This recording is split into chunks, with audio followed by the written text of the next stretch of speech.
A'udzubillahi minasyaitonirrajim. Bismillahirrahmanirrahim. Assalamualaikum warahmatullahi wabarakatuh.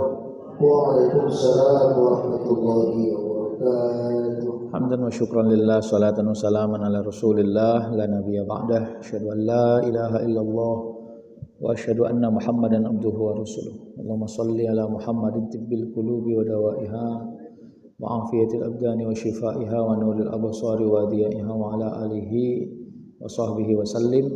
Hasbunallahu wa ni'mal wakil, ni'mal maula wa ni'man nasir, wa la haula wa la quwata illa billahil aliyil azim. Sebelum taklim, kita awali munajat kepada Allah. Hajat kita yang paling utama sebagai seorang mukmin, kiranya dosa-dosa kita diampuni Allah Subhanahu wa taala. Diberikan Allah kepada kita kemudahan, perlindungan dalam setiap perjalanan hidup kita. Diberikan Allah kepada kita keturunan-keturunan yang mulia dan taat kepada Allah Subhanahu wa taala. Dijauhkan Allah kita dari mara bahaya, dan insya Allah kita semua adalah orang-orang yang husnul khatimah. Salawat dan salam kita hadiahkan kepada Rasulullah sallallahu alaihi wasallam. Mudah-mudahan kita tetap istiqomah menjadikan Rasulullah sebagai uswatun hasanah. Bapak Ibu, di dalam Al-Baqarah ayat 152 Allah menegaskan fazkuruni azkurkum washkuruli wala takfurun. Jadi memang ini terus kita ingatkan ya, bahwa apapun yang Allah sebut di dalam Al-Quran itu pasti punya konektivitas tentang kehidupan kita. Itu yang harus dipahami dulu. Jadi supaya simbol kausalitasnya ketemu. Yang menjadi rumit adalah kita ini hanya berhenti memahami Quran itu pada konteks tahu, memahami arti, tapi memang sulit membangun konektivitas.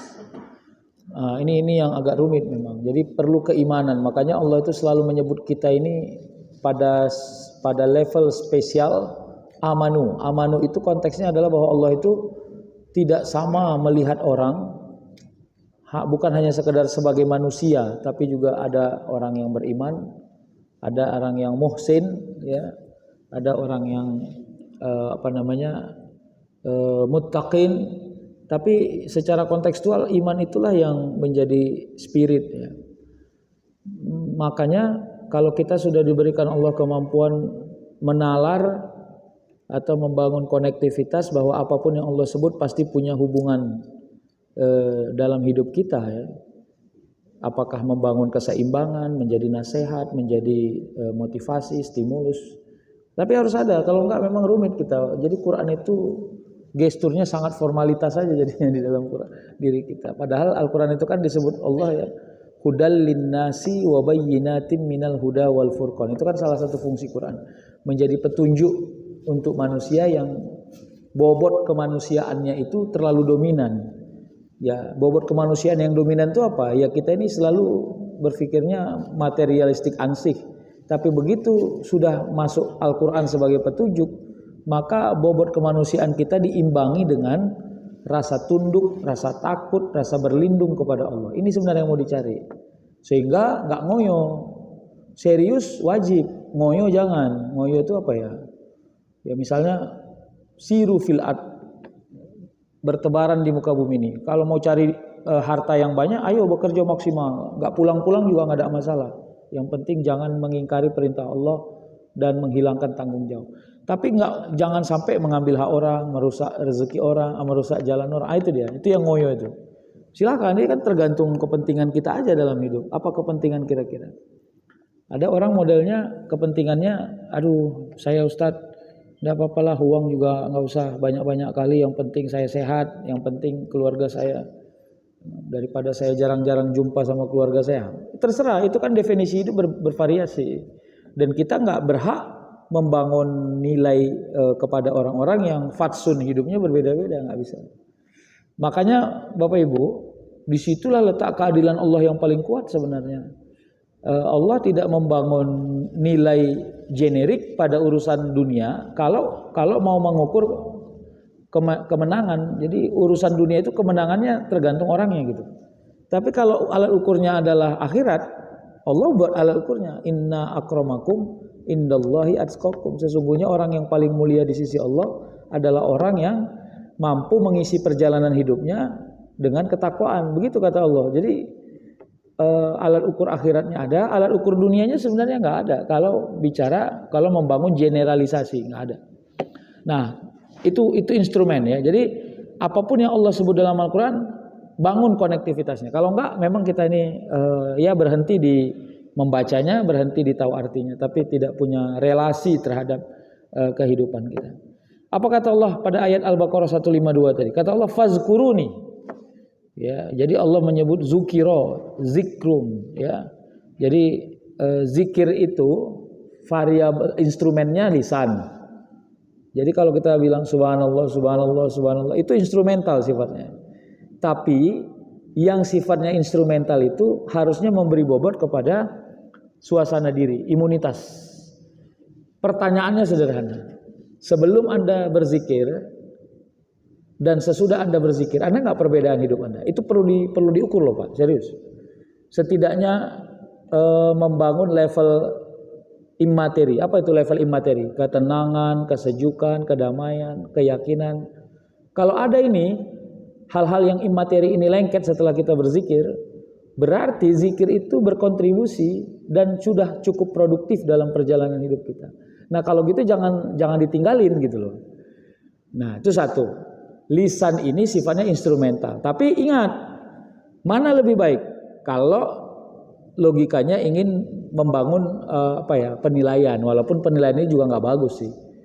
Berzikir dalam hati atau berzikir lewat lisan, sebenarnya nggak ada benturan di dalamnya. Tapi orang yang berzikir dengan lisan biasanya akan lebih mudah menginteraksikan apa yang dilisankan dengan apa yang sedang difikirkan, yang dirasakan. Makanya bobot orang yang berzikir secara lisan harusnya jauh lebih berkualitas. Ya, ini tapi bukan benturan ya, dibanding orang yang berzikirnya secara rahasia, sirriyah, ya mungkin dalam hati dan seterusnya.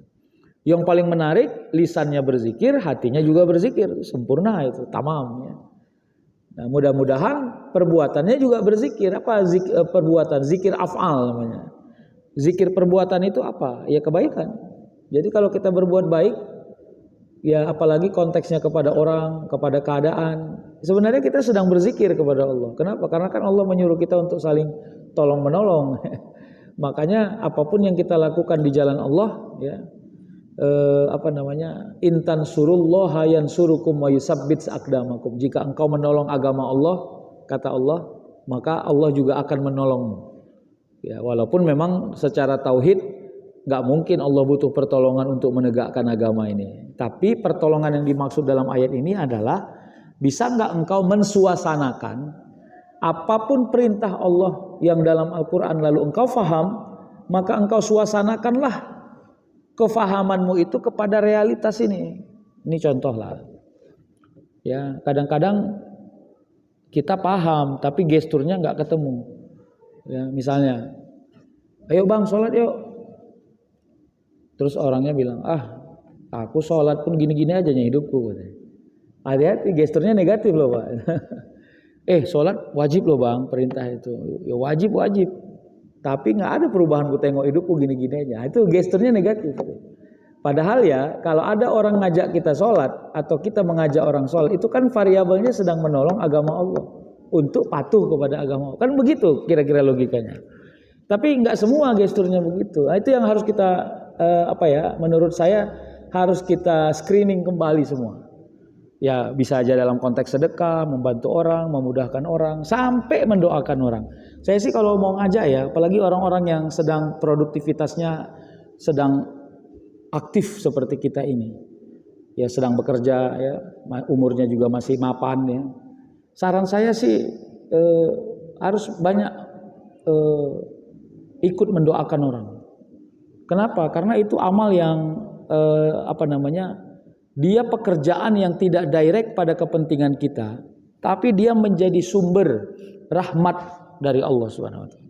Contoh ya, mendoakan orang itu contoh. Ya kita kan normalnya doakan orang yang kita kenal, itu paling normal itu. Ada kawan satu kantor kita nggak datang, lalu kita tahu dia sakit, kita doakan, mudah-mudahan sehat ya. Tapi sampai energinya itu kepada orang yang nggak kita kenal itu penting juga loh. Misalnya Bapak Ibu nih lagi naik mobil tuh ya, tuh ketemu nengok orang jual apa namanya kerupuk jalan di pinggir. Ya kadang-kadang kan cara kita melihat tuh ya, kasihan ya ibu ini. Maksudnya jangan berhenti di kasihan, naikkan sedikit levelnya. Ya Allah, mudahkan urusan ibu ini berdagang. Semoga dia tetap mendapat perlindungan Engkau. Nggak apa-apa Pak, kan nggak bayar loh doa. Mendoakan orang kan sebenarnya nggak bayar. Tapi kan di situ sebenarnya disitulah letak mampu nggak kita membangun sensitivitas di ruang-ruang yang kita sebenarnya nggak punya hubungan apapun dengan orang itu. Nah, kita nggak bayar. Sama tuh kejadian di pesantren yang runtuh itu toh. Waduh, saya sedih betul itu Pak, ini serius ya. Makanya ini PR bagi kita yang sekolahkan anak di pesantren tuh ya, kalau ada sumbangan-sumbangan apa bangunan ya, kadang-kadang bangunannya sudah lama gitu ya, ada bangunan baru nggak, maksudnya ya qadarullah, memang takdir Allah itu kita nggak bisa lewati, cuma kan ikhtiarnya harus ada. Nah misalnya melihat sesuatu yang kita kasihan gitu, sedih gitu, buat doanya sikit Pak. Jadi bukan gestur kita itu bukan hanya ngomentari, bukan hanya aku kasihan ya, aku kasihan. Jangan hanya situ, ya Allah, ya selamatkan, ya Allah mudahkan, ya Allah sabarkan keluarganya. Udah sampai situ nggak apa-apa Pak, berhenti aja. Untuk melatih sensitivitas ini. Karena kalau kita ini sudah punya energi mendoakan orang, mudah-mudahan secara rahasia orang ikut mendoakan kita Pak. Walaupun dia nggak publish. Tadi aku doakan kau loh, nggak pernah dipublikasi. Tapi begitu dia lihat mendoakan kita kan, itu kalau nonton film Satria Baja Hitam itu, ini generasi Satria Baja Hitam, ya, itu kan dia kalau dapat level A tuh terus ada perlindungannya gitu. Jadi kalau ditembak pun mendal-mendal tembaknya. Imunitasnya itu ada. Jadi kalau akan datang bala kepada diri kita, tapi kita ini tingkat responsibilitas kita bagus kepada hidup orang juga akan punya respon yang bagus kepada hidup kita. Itu hubungan kausalitasnya ya. In ahsantum li anfusikum wa in asatum falaha. Jika engkau berbuat baik, maka kebaikan itu sebenarnya keuntungannya untuk dirimu gitu, kira-kira gitu. Jadi nggak pernah Allah ambil untung pada kebaikan yang kau lakukan. Allah senang engkau melakukan baik, itu benar. Tapi Allah ngambil keuntungan secara komersil nggak ada. Karena Allah nggak butuh hal-hal yang komersil ini, Allah nggak butuh. Itulah makna dari ahad. Qul huwallahu ahad, Allahus samad. Lalu kenapa Allah sebut lam yalid wa lam yulad? Kenapa Allah bilang bahwa dirinya tidak beranak, tidak punya anak dan tidak diperanakkan? Karena Allah keluar dari hukum kausalitas. Ya, Allah keluar dari hukum kausalitas. Ya, orang lapar makan, orang ngantuk tidur, orang haus minum, orang yang sudah dewasa ingin menikah. Allah keluar dari hukum kausalitas. Jadi nggak usah ngukur-ngukur Allah secara kausalitas, nggak usah. Nah, itu nggak ada kepentingannya di situ. Nah, oke, kita lanjut ini. Kata Allah, ingatlah aku, fazkuruni. Lalu Allah sebut, azkurkum, maka aku akan ingat engkau. Nah, ini jadi Allah sedang menyebutkan ya sebenarnya kepentingan kita kepada Allah sejauh apa sih? Kira-kira begitu tuh logikanya. Sejauh apa sih kepentingan kita kepada Allah? Nih misalnya nih Pak, kita lagi tugas ke luar negeri misalnya, ke Malaysia atau ke Singapura. Ya. Sudah niat nih mau beli oleh-oleh. Pertanyaannya, siapakah orang yang kita bawakan oleh-oleh? Nah, kan jawabannya pasti orang yang selalu kita ingat. Kalau orang yang nggak kita ingat, ya nggak mungkin kita beli oleh-oleh. Jadi simbol ingatan itu tadi sudah saya katakan secara instrumental lisan, ya bisa juga dengan hati, bisa juga dengan afal. Ya, makanya mengingat-ingat Allah itu akan membangun keseimbangan bahwa Allah juga akan memperhatikan kita. Tapi ini jangan dimaknai secara kausalitas, itu yang saya katakan. Ayat ini bukan berarti kausalitas, bukan. Allah ingin bilang sama kita bahwa salah satu visi dan misi perjalanan hidup kita ini agar tingkat keindependenan kita ini luntur, di hadapan Allah adalah dengan selalu meyakini diri bahwa Allah melihat kita, Allah melindungi kita. Itulah fazkuruni itu. Supaya tingkat keindependenan kita ini luntur, Pak. Jadi kalau kita sudah terlalu independen di hadapan Allah, kalau di hadapan manusia silakan independen, nggak ada masalah. Saya nggak mau ganggu engkau, ya, dan saya senang engkau nggak ganggu saya, boleh. Tapi saya sedapatnya tidak akan menyusahkan engkau. Tapi bila kau butuh bantuan saya akan lakukan yang bisa. Itu menarik tuh prinsip hidup seperti itu. Independen dalam makna hidup dunia silahkan, tapi di hadapan Allah jangan. Ini yang bahaya, ya. Makanya bagaimana? Nilai yang paling besar itu kalau kita pergi ke luar negeri, misalnya tadi saya bilang, kita akan beli untuk anak kita, kawan kita, yang kita ingat. Kan nggak mungkin kita beli oleh-oleh untuk satpam San Plaza yang kita nggak pernah kenal siapa dia, kira-kira gitu, nggak mungkin. Nah, makanya mari mempertegas keberadaan kita di hadapan Allah. Lalu sambungan ayat itu, washkuruli, kata Allah, washkuruli, kau itu bersyukurnya hanya kepadaku, kata Allah. Jangan bersyukur kepada sesuatu selain dari diriku. Jadi syukur itu indikatornya adalah mengekspresikan kegembiraan karena kita sedang menerima sesuatu. Sesuatu yang kita terima itu bisa bentuknya materi, bisa bentuknya imateri. Kalau materi itu misalnya, saya dikasih kue kotak, saya bersyukur, terus saya terima kasih kepada yang beri. Terima kasih ya kepada Bapak yang ngasih saya kue kotak. Ya, sama dia doang. Sebenarnya kalau mau kita tarik-tarik nih, ya kenapa yang beri kue kotak saya bisa memberi saya? Ya karena ada keputusan dari BKM, berarti terima kasih ke BKM. Kenapa BKM bisa memutuskan? Ya karena ada keputusan, persetujuan dari bos.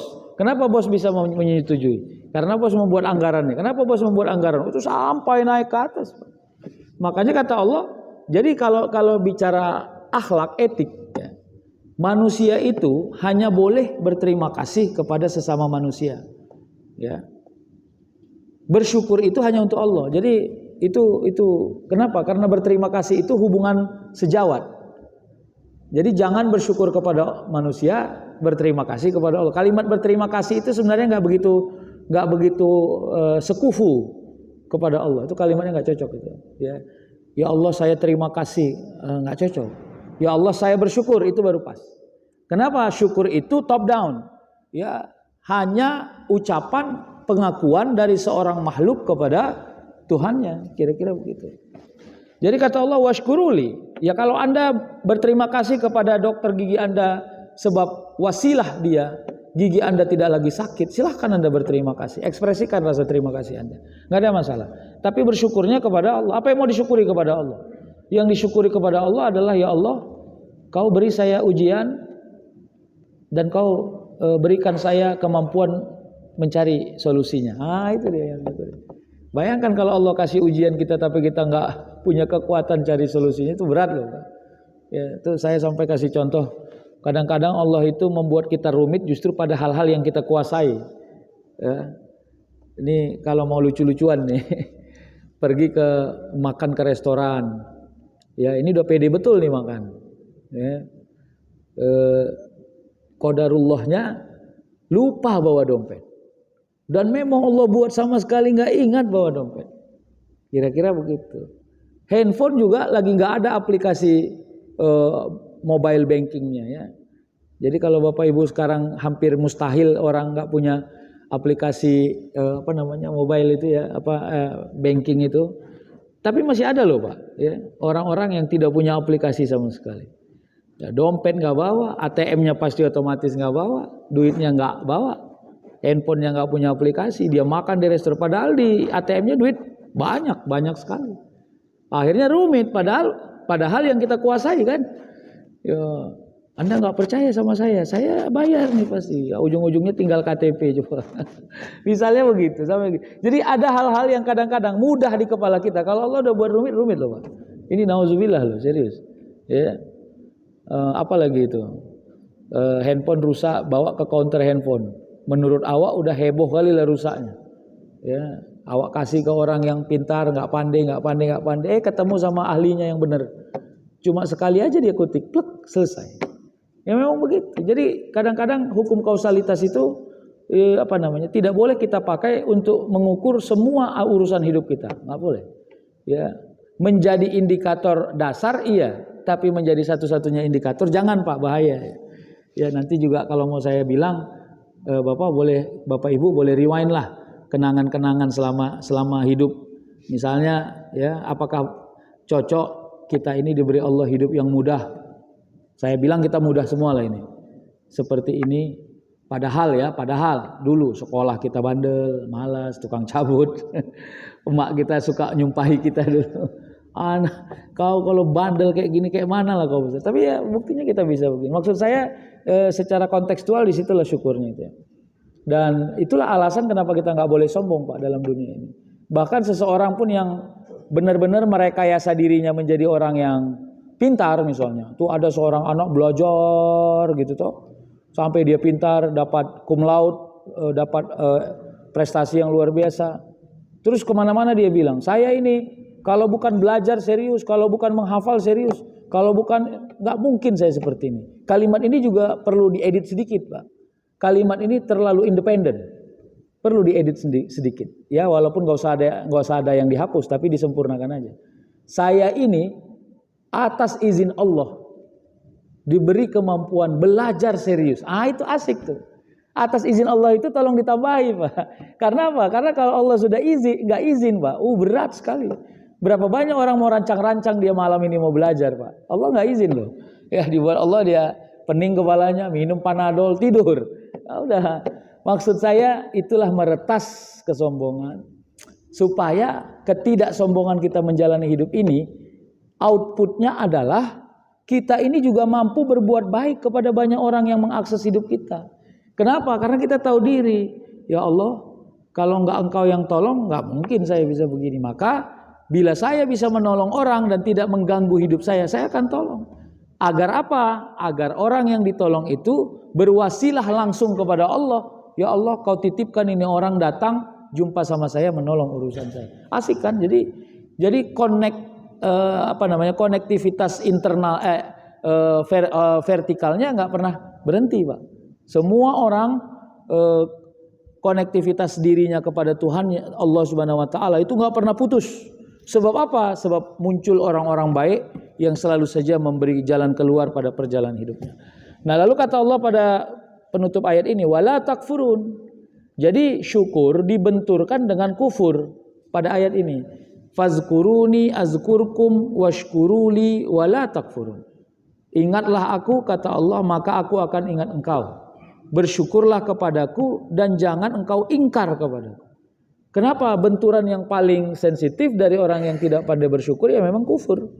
Orang kufur itu lama-lama bisa jadi kafir. Kenapa? Ya menghilangkan keyakinan bahwa Allah lah Maha Penolong dalam setiap perjalanan hidup kita ya. Ini nanti menjadi energi. Nah, sedikit lagi. Maka Bapak Ibu, ruang-ruang inilah yang perlu kita hidupkan selama kita berjalan di muka bumi ini. Makanya gini ya. Boleh senang pada apa yang sedang kita alami dalam hidup ini. Boleh senang. Bergembiralah kepada Allah ya. Lalu Allah berikan kepada kita kemudahan. Ingat Pak. Ini saya bilang ingat itu berarti konteksnya kita semua termasuk saya. Ya. Kalau Allah sudah mendelete hal-hal kecil dari diri kita untuk difikirkan, maka hidup kita nyaman. Ya misalnya nih, kita nggak mikir lagi nanti sore mau makan apa, duitnya dari mana. Nyaman betul loh hidup kita nih Pak, serius loh Pak.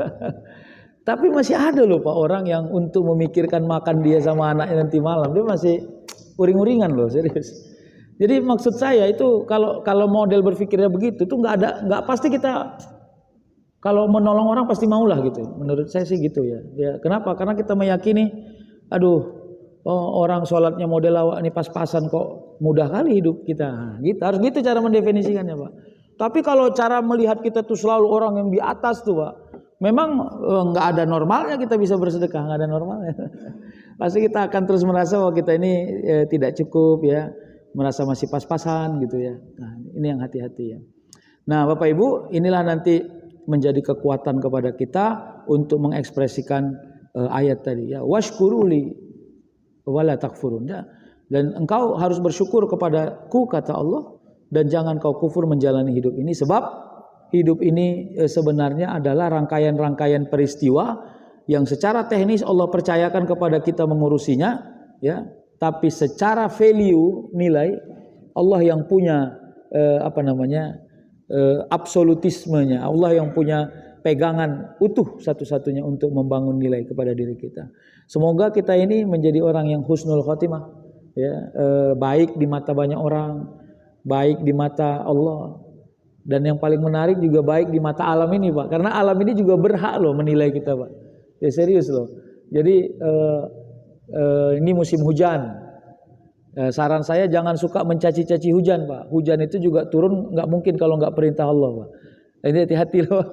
Jadi kita ini jangan kelihatan sombong, ya. Hujan aja, cemana lah mau kerja kalau hujan gini? Oh, enggak. Ente sadar diri kalau udah musimnya hujan, kalau naik motor bawa mantel, udah gitu aja. Jadi realistis aja jadi orang. Gak usah lebay-lebay kali. Gak usah lebay. Sama kayak panas juga gitu. Ih, panasnya ya Allah. Kayak mana lah mau pergi nih? Jangan kayak mana. Pergi aja. Kenapa? Karena semua hal ada konsekuensinya. Tidak ada di bumi ini yang terjadi tanpa izin Allah. Itu Bapak Ibu harus paham loh. Ya, hujan itu tidak punya keindependenan. Panas itu tidak punya keindependenan. Matahari itu juga enggak. Jadi kalau kita caci mereka, berarti kita sedang mencaci apa yang Allah perintahkan, kan gawat itu. Nah, ini maksud saya yang harus pandai-pandailah untuk tidak terjebak dengan kekufuran, ya, wala takfurun, kata Allah. Saya kira itu, terima kasih. Silakan kalau mau tanya jawab saya kembalikan. Wassalamualaikum warahmatullahi wabarakatuh. Waalaikumsalam warahmatullahi wabarakatuh. Ya, kami persilakan kepada Bapak Ibu mau sekalian yang bertanya.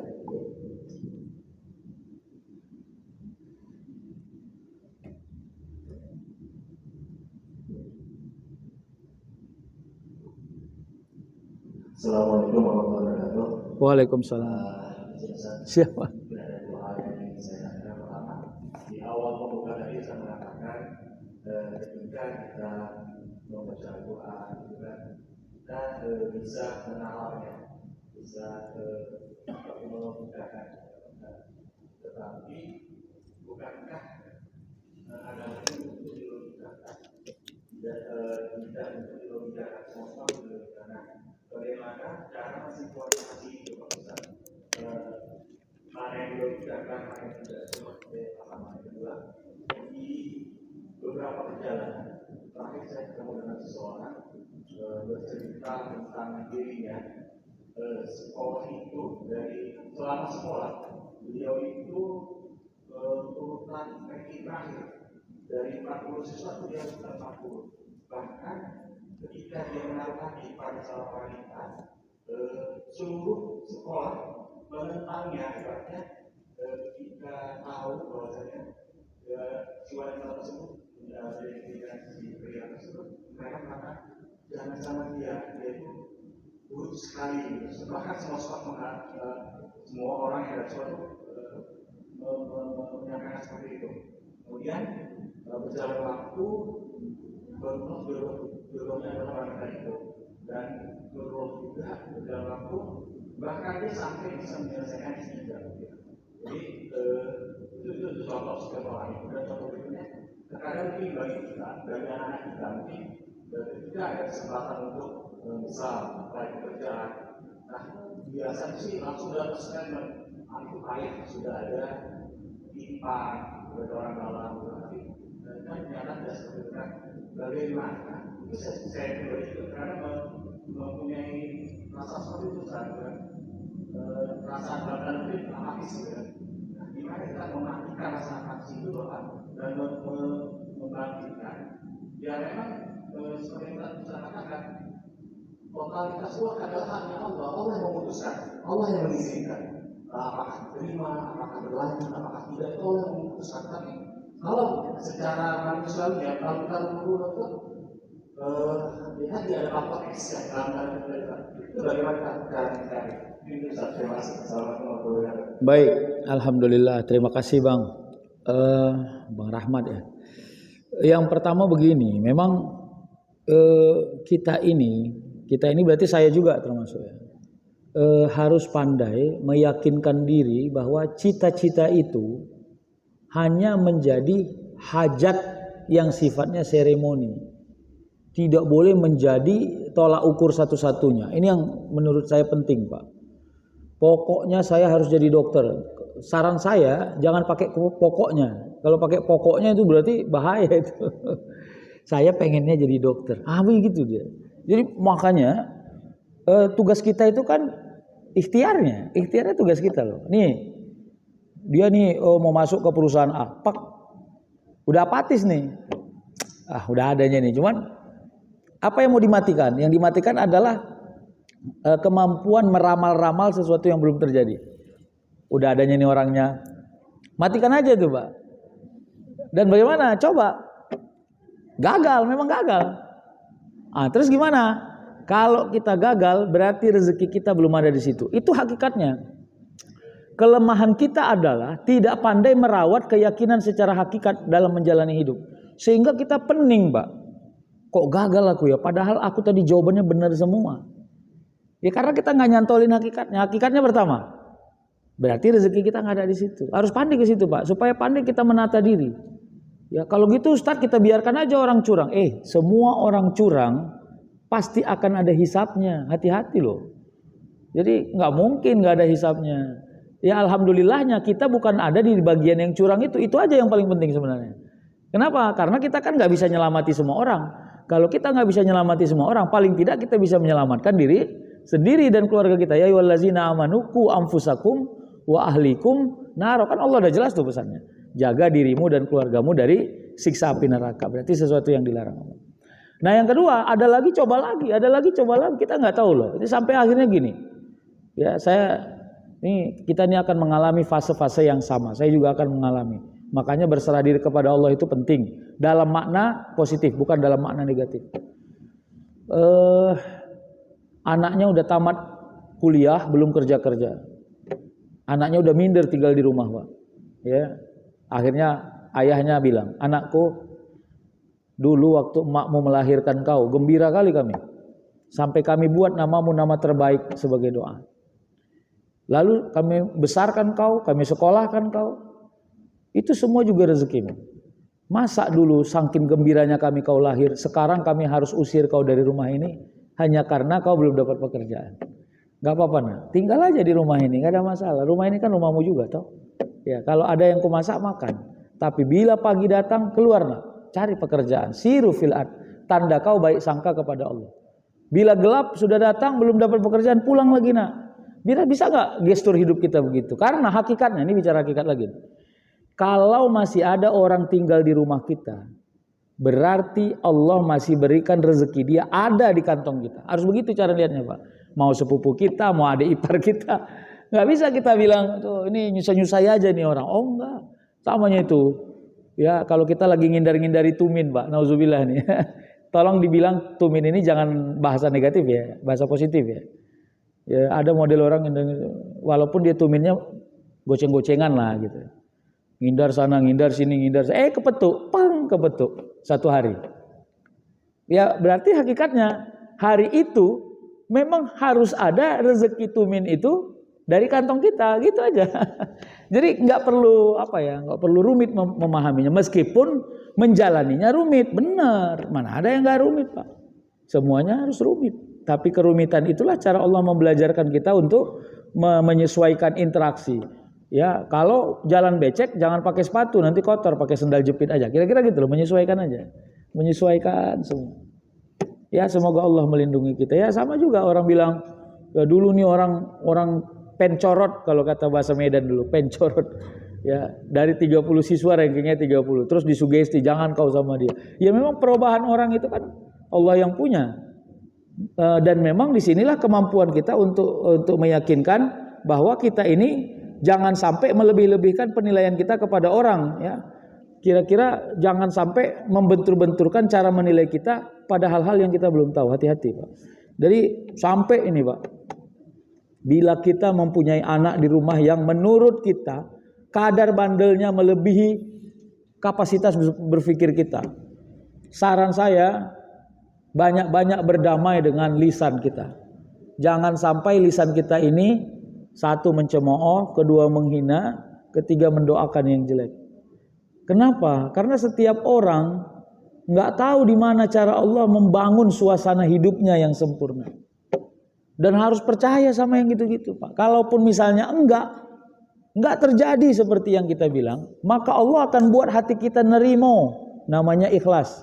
Mukhlisina lahuddin. Bagaimana Nabi Nuh pandai mengikhlaskan, pada akhirnya anaknya tetap ingkar kepada Allah. Itu kan rumit, Pak. Secara emosional, secara psikologi rumit loh itu. Ya, dia punya pengikut taat kepada dirinya untuk ajarannya, tapi punya anak ingkar kepada Allah, itu sensitivitasnya terlalu tinggi itu. Ya. Nabi Nuh itu sampai merintah umatnya untuk buat kapal, padahal air nggak ada sama sekali. Itu kan kalau bukan loyal, gimana itu? Tapi dia punya anak ingkar kepada Allah. Ya begitu, itu sekelas Nabi loh. Nah itu yang pertama. Yang kedua, akal ini memang harus digunakan untuk membaca dan memahami realitas, menghubungkannya kepada doktrin yang sudah Allah bangun dalam Quran. Nah, yang nggak boleh itu adalah membentur-benturkan hasil fikir dengan apa yang Allah sebut dalam Al-Quran. Itulah sebenarnya PR kita. Makanya saya selalu sebut secara metodologik. Apapun yang Allah sebut dalam Al-Quran, dia harus dijadikan sebagai teori makro. Kalau dia mau dilihat sebagai teori, sebagai doktrin makro, jangan sebagai doktrin mikro. Kalau doktrin makro, maka kerjanya adalah mengintervensi. Misalnya Allah sebut, ya, bersabarlah kau. Berarti kerja kita harus sabar, karena dia makro, dia mengintervensi keadaan. Kalau kita buat dia secara mikro di bawah, kita akan bilang sabar, capek loh aku, sabar aja disuruh. Nah itu, kita akan cenderung memarahi ayat itu. Kita bilang ece ini ayat ini, nggak jelas ini. Ya misalnya Allah sebut la yukallifullahu nafsan illa, tidak akan mungkin seseorang diberi beban kecuali dia mampu memikulnya gitu. Kalau kita taruh dia di bawah, kita akan bilang kata Allah sanggup, aku sanggup, tapi aku nggak sanggup loh ya Allah. Nah, gitu. Kita intervensi ayatnya. Tapi kalau dia di atas, maka logikanya adalah karena kata Allah saya sanggup, maka saya harus sanggup. Maka kita yang menyesuaikan diri. Wah gitu Pak. Jadi apa ya? Itu kalau pakai bahasa saya yang paling normal lah, medan-medannya lah. Itu Nabi kalau mau bawa baper-baperan itu ya, jadi Nabi itu udah lama dia enceng jadi Nabi Pak. Oh iyalah, capek loh jadi Nabi itu, nggak ada gaji jadi Nabi. Tapi dia kan nggak bawa baperan. Bagi dia, bagi Nabi, diberikan mandat sebagai Nabi saja, itu sudah rezeki yang paling mahal di muka bumi ini. Maka dia nggak minta yang lain. Ya Allah, aku sesuaikan aja diriku dengan takdir yang kau beri. Capek loh, di label, di fitnah, sampai digosipin. Wah, itu capek loh. Kita aja di kantor kita digosipin pening kepala kita. Nabi Muhammad digosipin manusia sejagat raya lagi. Gitu kira-kira Bang Rahmat. Jadi mudah-mudahan ya. Kalau saya sih bilangnya semoga kita pandai membangun ukuran yang pantas. Udah gitu aja lah. Ya. Kenapa saya nggak kayak dia? Saya sering ngeyel-ngeyel bilang gini. Karena dia nggak kita. Udah gitu aja. Kenapa aku nggak kayak dia? Ya karena kau nggak kayak dia. Karena kau bukan dia. Udah. Bismillahirrahmanirrahim. Kita kerjakan yang kita kerjakan. Nih saya pernah mengunjungi kawan saya melihara ayam dan itik. Saya bawa logika berpikir saya pakai kasihan, Pak, kasihan gitu. Belum lagi sampai ke tempat kandangnya, saya udah bilang kasihan. Padahal dia satu alumni dengan saya S1, kasihan. Tapi begitu saya masuk ke kandangnya lumayan besar tuh ya. Saya lihat dia dan beberapa anggotanya ngasih makan ini, ketawa-ketawa. Bahasa kasihan itu sudah mulai luntur, Pak. Tuh, luntur gitu. Lama-lama saya yang mengasihani diri saya. Kok bagi saya harus ke kantor lagi, saya harus ini lagi. Kok enak kali nih, wah nih hidup ya. Slow kali dia tuh.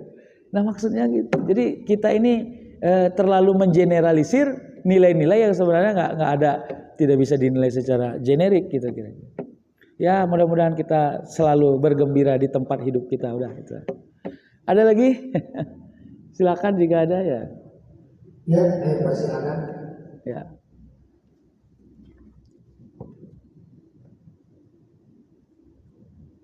Assalamualaikum warahmatullahi wabarakatuh. Waalaikumsalam warahmatullahi. Dari awal mengajar ada dibuka dengan istilah bertakwa dan kafir gitu. Jadi memang sering sih terdengar gitu. Jadi urgensi level takwa kafir itu pada manusia itu apa?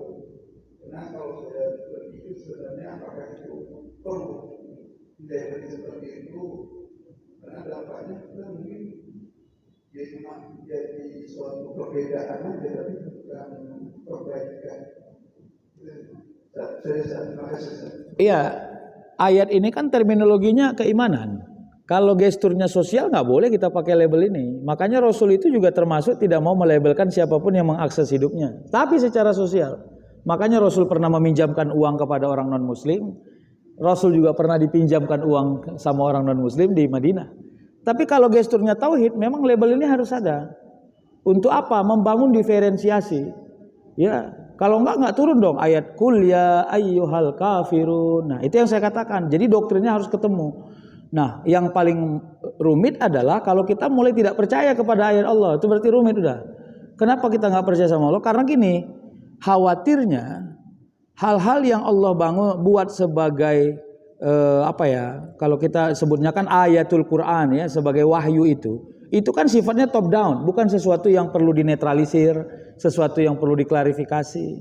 Ya makanya kalau definisinya sosial nggak usah pakai kafir. Nah kalau kita juga orang muslim juga di kitab agama lain juga disebut orang yang sesat, mungkin ada bahasanya domba sesat, kira-kira begitu ya. Yang kita meyakini aja bahwa yang disebutkan dalam kitab suci yang lain itu instrumennya juga keimanan, teologi ya. Makanya ayat Qul ya ayyuhal kafirun itu ditutup dengan apa? Lakum dinukum waliyadin. Jadi ad-din, Allah buat situ din. Din itu agama secara universal. Islam bukan hanya konteks ritual, tapi Islam juga pada konteks hubungan realitas. Jadi kalau misalnya nih saya datang jalan nih, terus punya kawan yang mabuk. Ya, best friend. Kebetulan agamanya berbeda. Di agama dia mabuk itu mungkin fine aja gitu ya, di kepercayaan dia. Ya sampai di situ kita skip. Saya nggak akan berhenti berkawan dengan engkau. Tapi karena mabuk ini dilarang di agama saya tidak akan mabuk. Udah. Menurut saya itulah makna dari lakum dinukum waliyadin. Besok ketemu lagi sama dia butuh pinjam mobil saya karena ada yang mau dikerjakan. Saya kasih. Kenapa? Karena bagi saya itu tidak ada hubungannya dengan agama. Yang saya pahami gitu Pak. Terima kasih. Ada lagi habis? Ya, kami persilakan mungkin satu orang lagi, kami persilakan. Mungkin sudah pas Ustaz, mohon doanya. Ya, alhamdulillah, semoga Allah memudahkan segala urusan kita. Nauzubillahi minasyaitonirrajim. Bismillahirrahmanirrahim. Alhamdulillahirabbil alamin. Wassalatu wassalamu ala asyrafil anbiya'i wal mursalin wa ala alihi wa sahbihi ajmain. Rabbana zalamna anfusana wa illam taghfir lana wa tarhamna lanakunanna minal khasirin. Allahumma ighfir lana dzunubana wa liwalidayna warhamhuma kama rabbayana shaghira wa li jami'il mu'minina wal mu'minat wal muslimina wal muslimat al ahya'i minhum wal amwat bi rahmatika ya arhamar rahimin. Allahumma la sahla illa ma ja'altahu sahla wa anta taj'alul hazna iza syi'ta sahla. Sahhil lana ya Allah umurana fid dini wad dunya wal akhirah ya arhamar rahimin. Rabbana atina fid dunya hasanah wa fil akhirati hasanatan wa qina azaban nar. Subhana rabbika rabbil izzati amma yasifun wa salamun alal mursalin walhamdulillahi rabbil alamin. Taqabbalallahu minkum minna wa minkum taqabbal ya